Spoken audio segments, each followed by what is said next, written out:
Seven D&D monsters so scary they will ruin your campaign.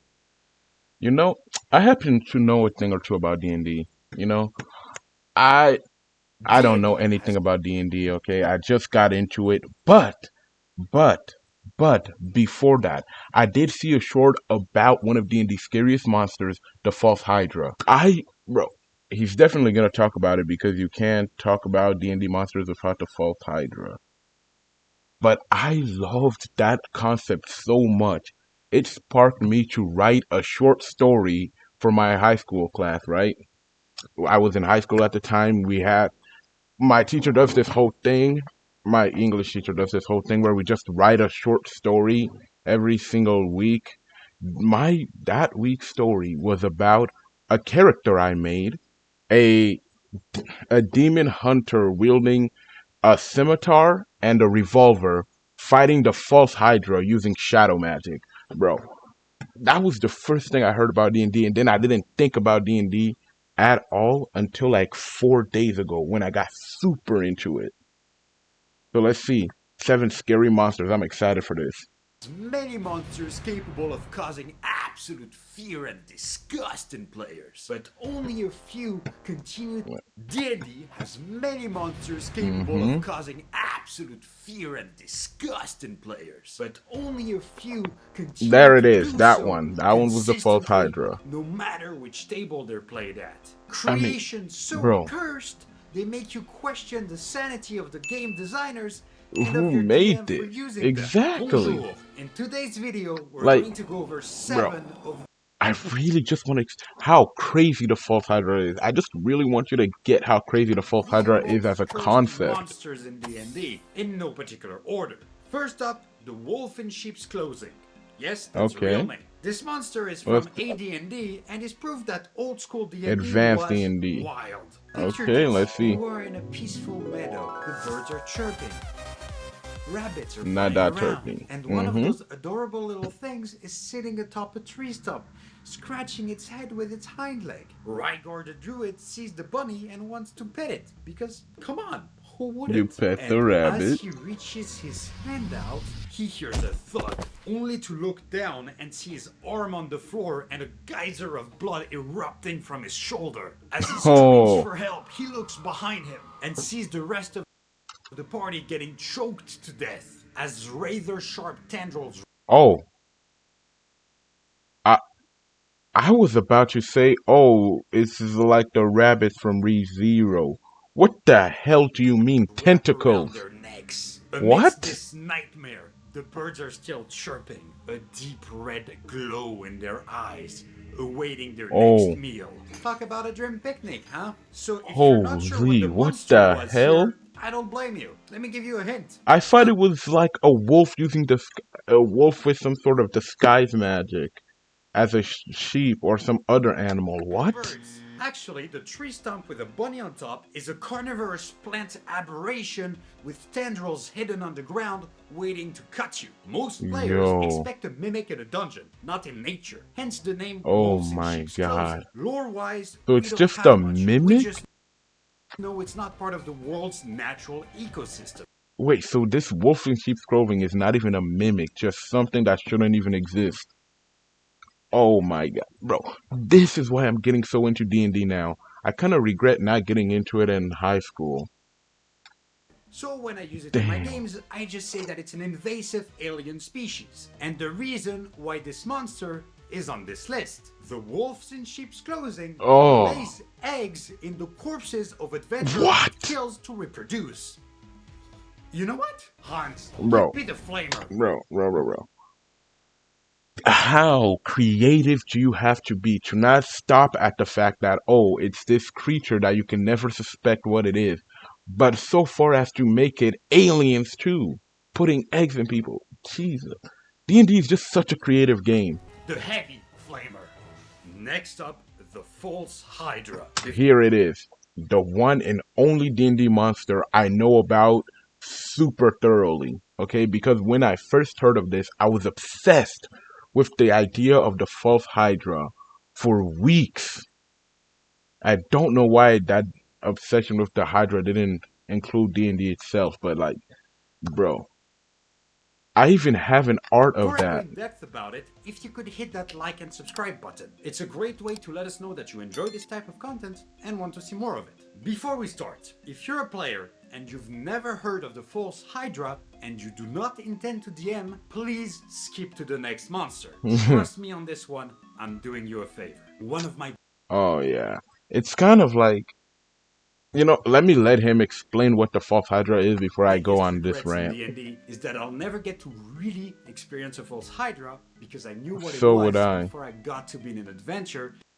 He's so right about that. I hate the fact that I never got to experience it.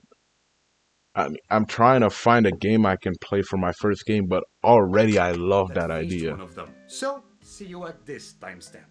Alright, now that they're gone, let's dive in. The False Hydra, unlike the other monsters on this list, is not an official D&D monster It's and probably not? never will be, because it's not WotC that came up with it. Fun fact, Then the people who? who originally created the False Hydra, the Goblin Punch blog, used images of the Dead Hand boss fight from Legend of Zelda Ocarina of Yup, Time that's the thing that you always see whenever you search to a False illustrate the Hydra. monster. And this shit absolutely terrified me when I was a Exactly. kid. So I get to relive all that horror This picture, this is the picture I saw of it. Bro, this thing looks so horrifying. The full picture with all of... anytime I Bro. see fan It came to the point where I even had to modify the False Hydra a bit to even be scarier for my short stories. art of I the godforsaken absolutely monster, love this especially creature. while doing research for this video. Love it. Anyway, I think the best way for me to explain that monster is to walk you through the scenario I usually run for my players. Oh, please do. I need it. I need to After feel a that. tough adventuring day, the party finally makes it back to the hometown of their father, Arthur. There, You know what? After he finishes, I am going to explain the story I wrote too. commemorate the party's heroic takedown of the monsters terrorizing the region, monsters that kidnapped so many of the citizens. A painter meets with them to create a portrait of the whole group. It will take a bit of time to finish, so they decide to go and rest at the inn and meet with him again the next day. They sleep, and in the morning, they wake up and walk around town and notice the damage that those monsters inflicted. Indeed, despite the city being fairly big, most of the houses are empty. They walk around until they get to the fighter's childhood home, where the parents are buried in the garden. As they Oh, enter, this is a they see player the living home room, too. the parents' room, the room A Arthur player grew up in, story. and the guest room. They notice that the guest room is filled with various trinkets and toys. It also has a desk with a drawer, and in it they find a letter which says, "I miss you, brother." Which is strange because Arthur grew up without any siblings. Never had... Bro, I gotta let him finish. Then I'll tell It's my probably story. a letter forgotten by one of the guests, the party figures. It is now the afternoon, and they decide to walk back to the inn and back to their room. And there is the portrait, left by the painter, a drape covering it. As they pull the drape off, they reveal the painting beneath and see themselves painted. But With something another... is off. There is someone else on that painting with them. Someone they've never met before. Even weirder, that stranger is holding the same staff that is currently on the cleric's back. And that's usually the point where players realize that there is something very wrong going Yup. on. The whole point of the False Hydra is that when it kills you, it also erases your existence. Do you see that? Do you hear this? Do you hear how terrifying that is? Everyone who knew you That right forgets there you is ever horror. That's existed. peak. Parents will forget their children, and wives will forget their husbands. That Instead, is people are left peak. to fill the void of your existence by other likely explanations. Basically, this is the monster that allows you to gaslight your players as much as you want. What do you mean you bought your weapons from the blacksmith? There is no blacksmith. You bought them from a traveling merchant. Check your notes. Oh, you want to go and check the forge? Go ahead.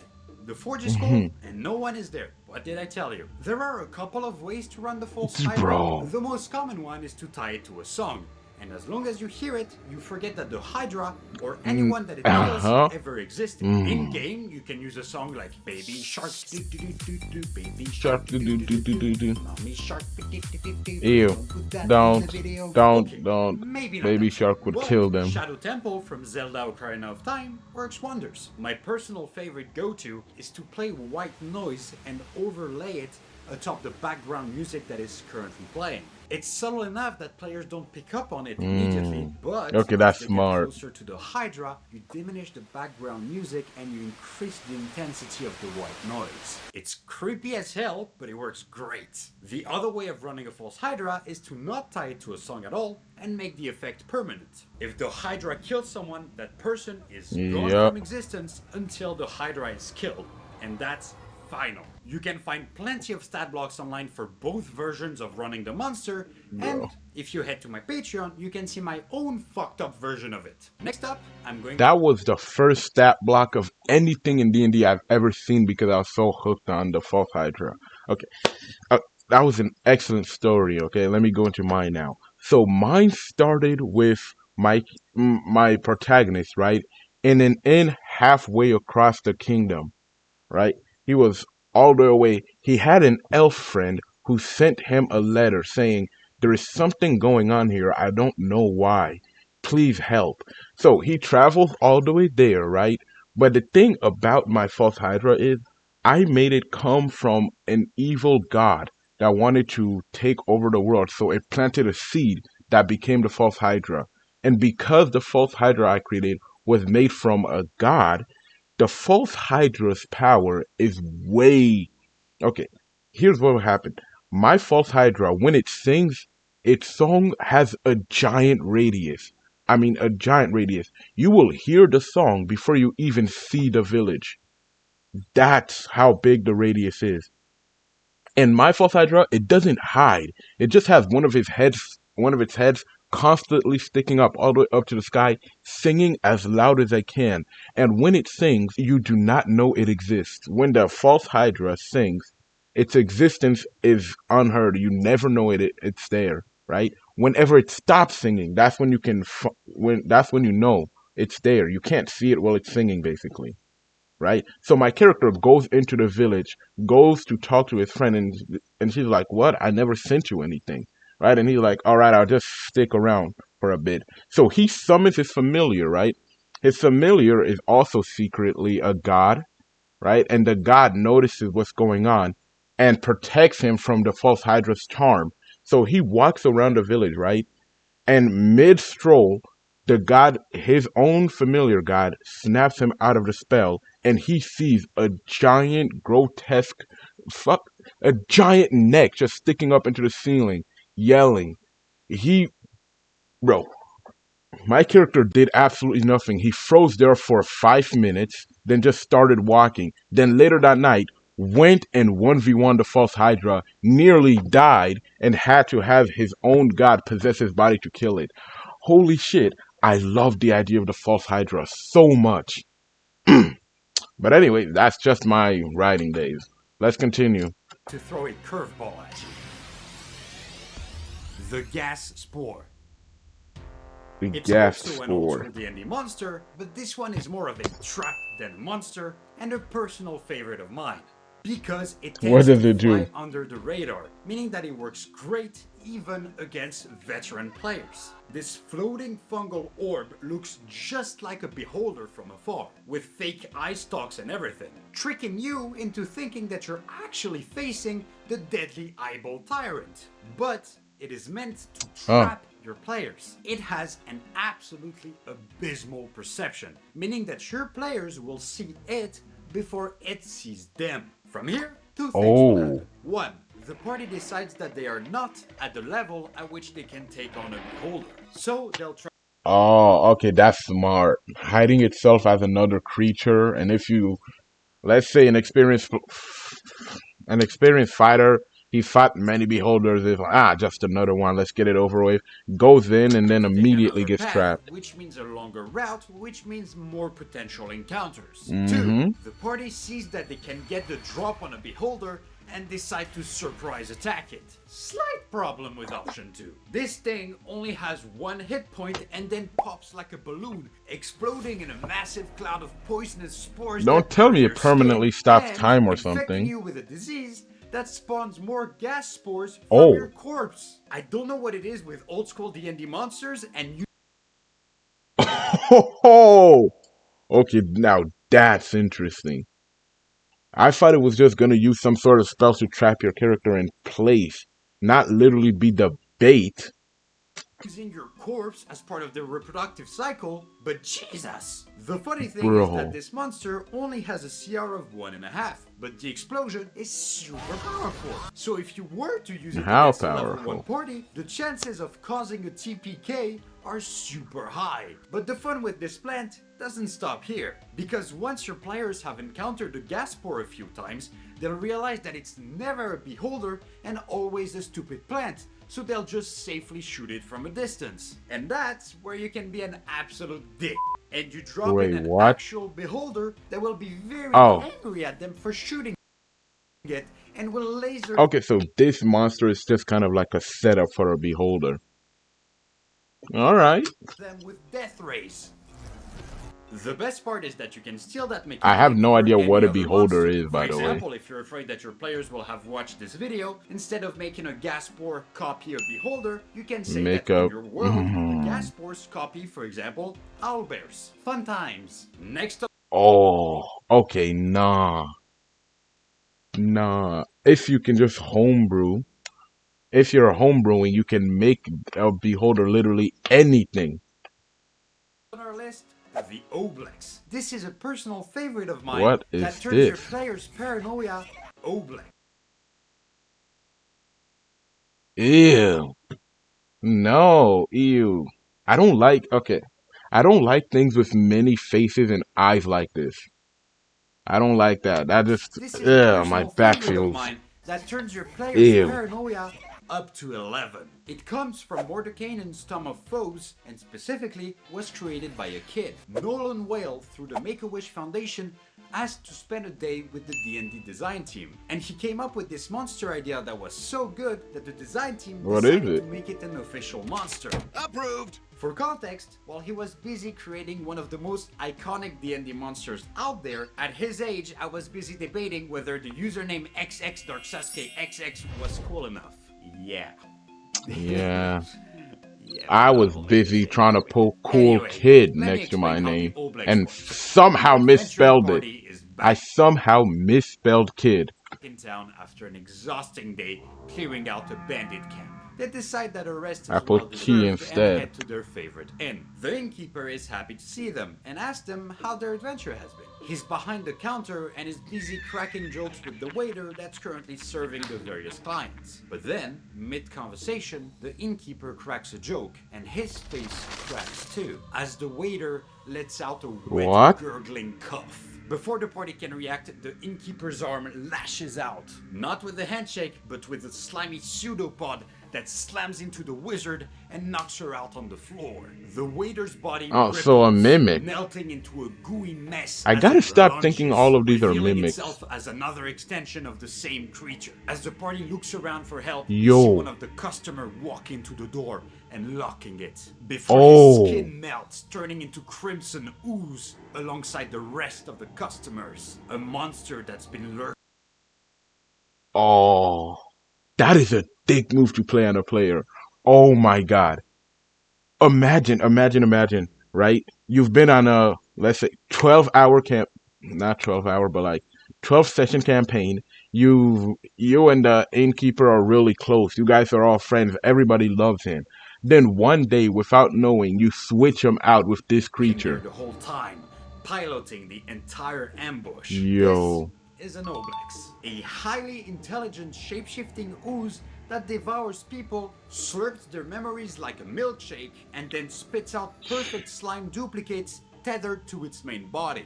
These clones act just like the originals. bro. But not only do they have the same voice and mannerisms, they also have the same knowledge, which makes The them way same. more dangerous than regular shapeshifters. Its So only they can limitation use their is that those magic as drones well, can never be more than 120 feet away from the main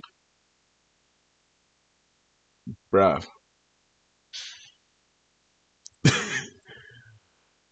Oh my god. body. But even that is not really a drawback. More on Bruh, that in a I'm second. smiling too It's like much a right living now. phishing scammer, That but isn't instead a of stealing your drawback. identity, it steals, well, your Yo, identity. imagine. Yo, there's just so many things you can do with that. Imagine you're playing a lawful good character, right? Or you're playing, let's say you're playing the stereotypical flirty bard, right? And then you go somewhere with, I don't know, a girl or something, and she takes you home just to find out she's a slime thing that's trying to kill. Bro, there's just endless possibilities with that But monster. also your life. Oblex? Come in different sizes, all the way from tier 1/4, where they're tiny ones and they can only copy one person, all the way to elder ones, which are CR 10 Oof. and can copy almost an entire village. Keep in mind, the Yo, oh my god. I'm gonna say this, but this reminds me of Lord of the Mysteries. In a sense, okay? In a sense that when Klein created Utopia, everyone in Utopia was just his marionettes. That's basically what this is. Just his marionettes. That's the sense it reminds me of. But even that was terrifying.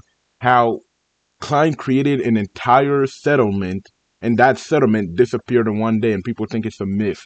You can basically do the exact same thing with this. You make it an elder, it has its own village, somebody discovers it or something, and they can't kill it, and the village just disappears. Or it's a magical village that just disappears and reappears, and everybody wants to see it. Bro,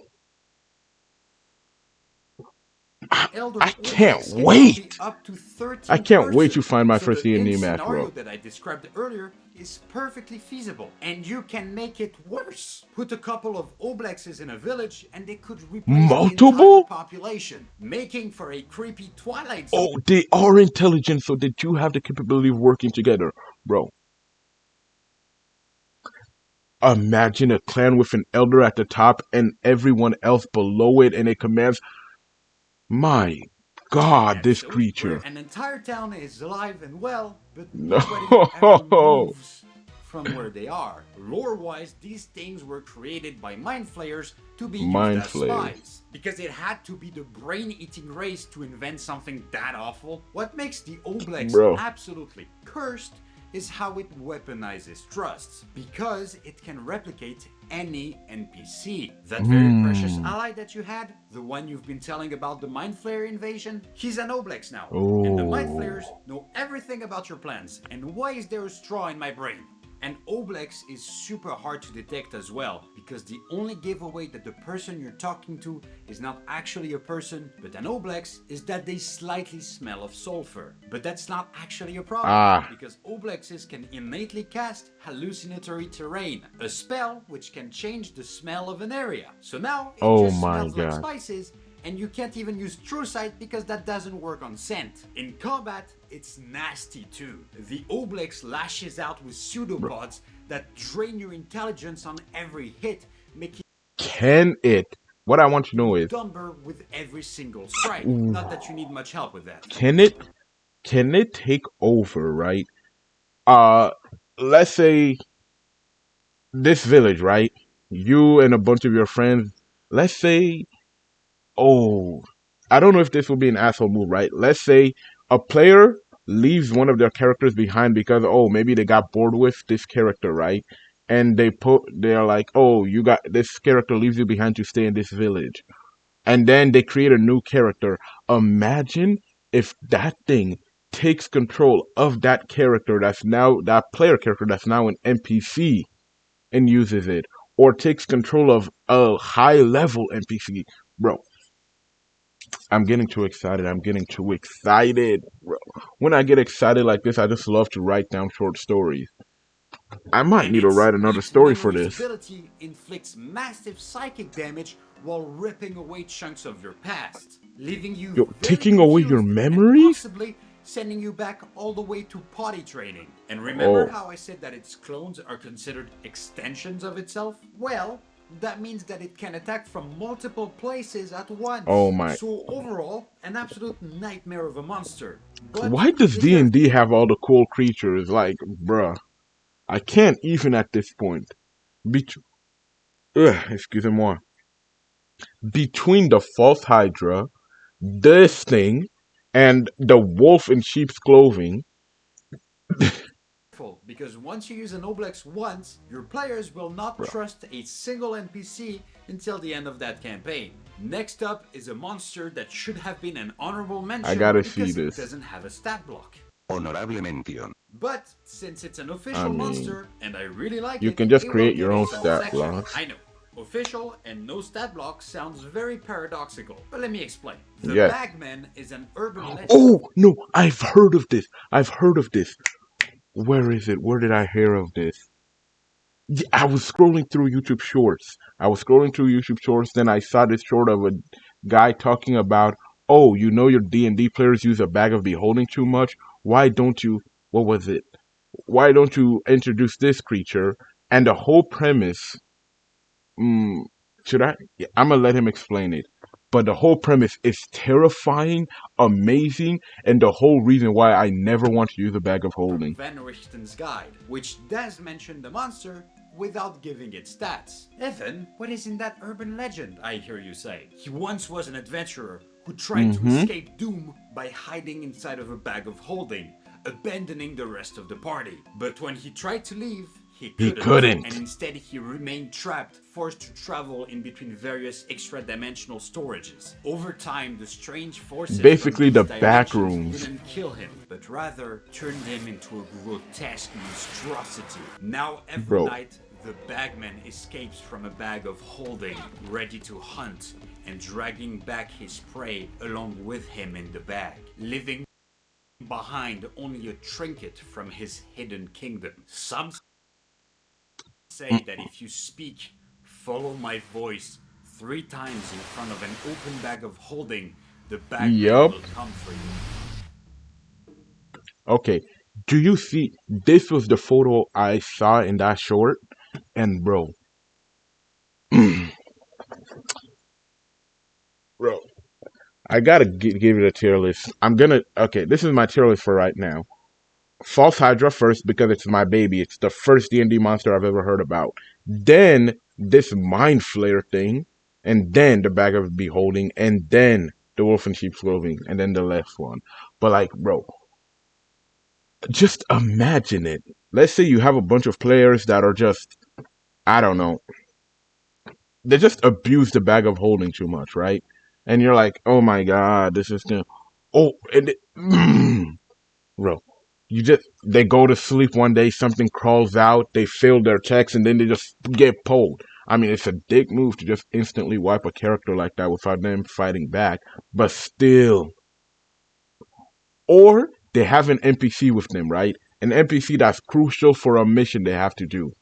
So, they leave their bag of beholding, they go to sleep or something, the NPC is sleeping with them, the man comes out, takes the NPC, and now for them to complete their mission, they have to willingly go into the bag of beholding and look for the bagman.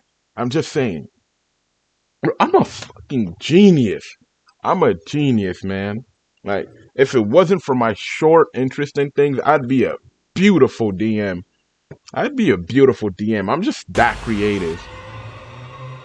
It's basically the legend of the Bloody Mary, but instead of saying her name 3 times in front of a mirror, You say say it it in in a front of a bag. bag of holding. I just really love this monster. No. Bro, I saw this. I saw this video behind him right here.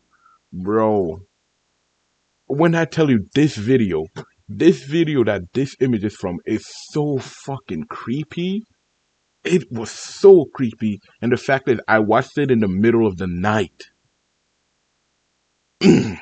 Back to D&D. I don't want to see that thing anymore. Because you can create so many memorable moments out of it. For example, right after the party acquires their first bag of holding, people start to randomly go missing in the various towns they visit. Exactly. Everyone very suspicious of them and leaving the party very confused. Or if your party decides to hide someone inside of a bag of holding, they'll have a terrible realization when Bro. nobody comes back You see? We're just geniuses. We both got the same idea.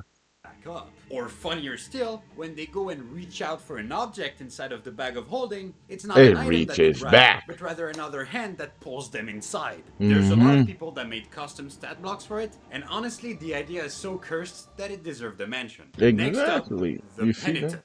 This is Oh? one of my favorites when it comes to body horror. Unlike What's the other this? monsters on this list, this one is not meant to create some terrifying psychological horror for your party to slowly unravel, but rather the opposite, Alright. creating horror suddenly right in the middle of Oh, combat. oh This God! appearance What show is this? What hand the thing? What? creating horror suddenly right in the middle of combat. It's a living. Ugh. Grotesque Ugh. of mismatched limbs. Some What human, is that? some not, all latched together by some sinewy tendrils. So it Burn does it with some at fire. first, but nothing too extreme. But after combat starts, that's when the horror sets in. When the penitent takes damage by threshold, it will lose limbs. Not unlike the Black Knight from Monty Python, but unlike the Black Tis Knight, but a for him, scratch. it really is just a flesh wound, and payback is coming. It will sacrifice one of the hands from its crucible, and from the earth, hundreds of hands will erupt, restraining the entire party and forcing their eyes to stay open. Then, the party will be forced to watch as the paladin's eyes will go fuzzy and it will extend its arm, the penitent raising its great sword and cutting it clean off. It will then Oh. replace its own missing limb with it and heal the damage you worked so hard to deal. It is from Steinhardt's Guide to the Eldritch Hunt, so I might be a Bro. bit biased. But in my defense, anytime I use it against my players, the reaction is always good times. Next up, the Leucrota. Leucrota?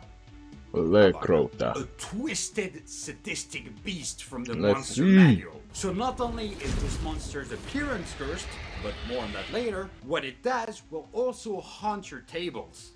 The party is trekking through a desolate wasteland, the wind howling like desperate souls. They're on edge. A desperate mother hired them to find her lost daughters. They've met those kids before, so of course the party couldn't refuse. Suddenly, a cry pierces the air. Little girl voices, desperate. No. Someone, No. please.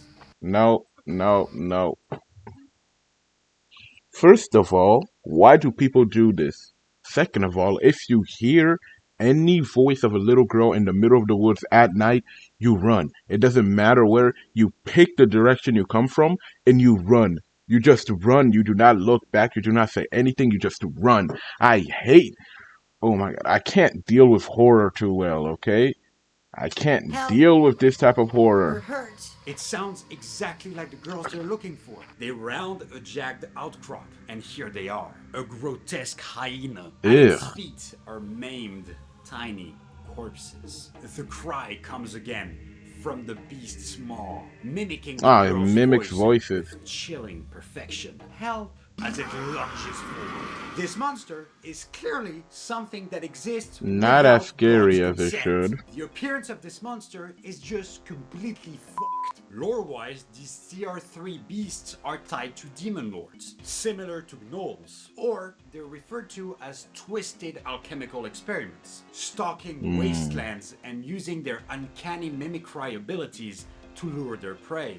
If you want to use them, you need to know that they don't just kill. They like to toy with their victims, imitating loved ones' voices to either lure in rescuers or sow despair. Bro, I feel like I've seen a movie with that type of creature before, but I can't think of it at the top of my head. Psychotic monsters. Not like the creature itself, but a creature that does the same thing.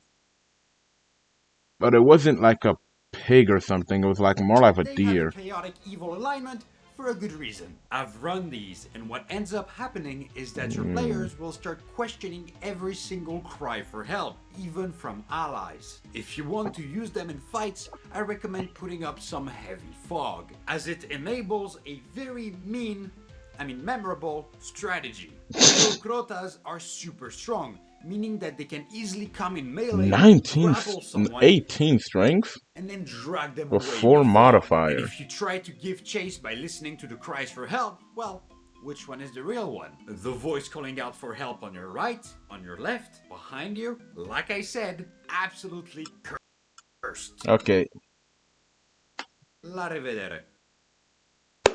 I love this video, and man, bro. Let's first things first, of course. Again, tier list. False Hydra, my favorite. It's the one I've been attached to the most.